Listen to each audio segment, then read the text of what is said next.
Following the defeat of Carthage in the First Punic War in 241 BC, the Roman Republic became a dominant naval power in the Mediterranean. Nevertheless, Rome's control of the seas was not absolute. To the east of Italy, another power was on the rise. This was the Ardean kingdom, ruled by an Illyrian tribe that began to threaten Rome's trade routes that ran across the Adriatic Sea.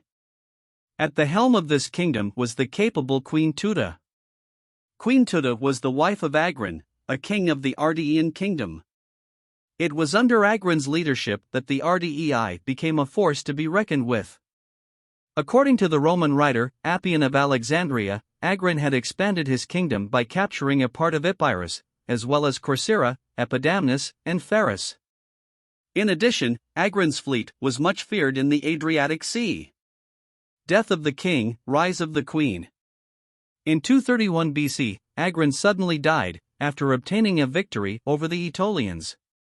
According to the Greek historian Polybius, King Agron, when the flotilla returned and his officers gave him an account of the battle, was so overjoyed at the thought of having beaten the Aetolians, then the proudest of peoples, that he took to carousals and other convivial excesses, from which he fell into a pleurisy that ended fatally in a few days. As Agron's heir, Pins, was a mere infant when the king died, the Ardean kingdom became ruled by Teuta, who acted as queen regent. Although Teuta continued her late husband's expansionist policy, her actions have been portrayed in a negative light by Polybius. Though this may well have been a biased view based on his focus on Roman historiography. According to Polybius, Teuta had a woman's natural shortness of view, and that she could see nothing but the recent success and had no eyes of what was going on elsewhere. Polybius also mentions that Teuta supported the Illyrian practice of piracy, and pillaged her neighbors indiscriminately, as her commanders were ordered to treat everyone else as their enemies.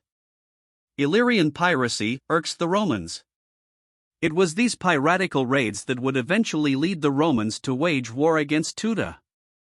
The Roman Senate had initially ignored the complaints made against the Illyrians by merchants sailing the Adriatic Sea.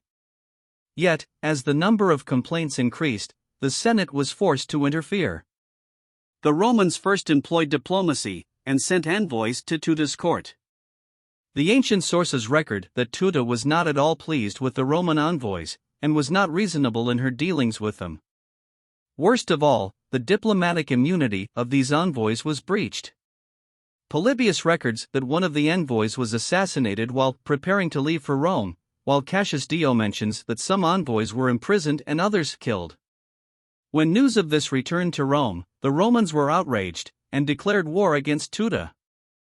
A fleet of 200 ships was prepared for the invasion, along with a land army.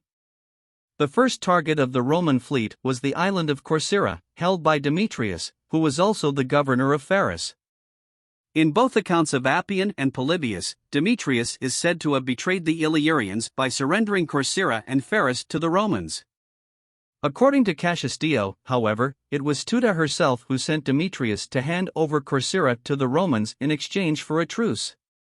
Shortly after the truce, however, Teuta attacked Epidamnus and Apollonia, causing the Romans to interfere again.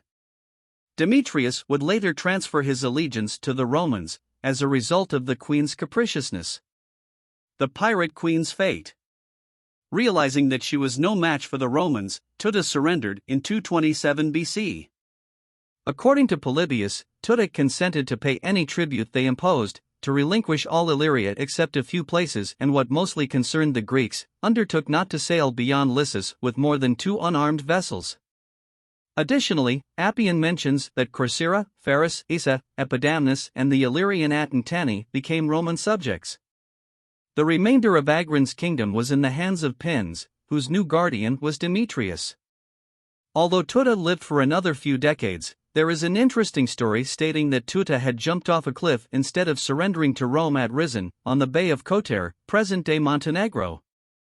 As Rizon is the only town on the bay without a seafaring tradition, it is said that this was due to the curse inflicted by the Illyrian queen on the city before she committed suicide.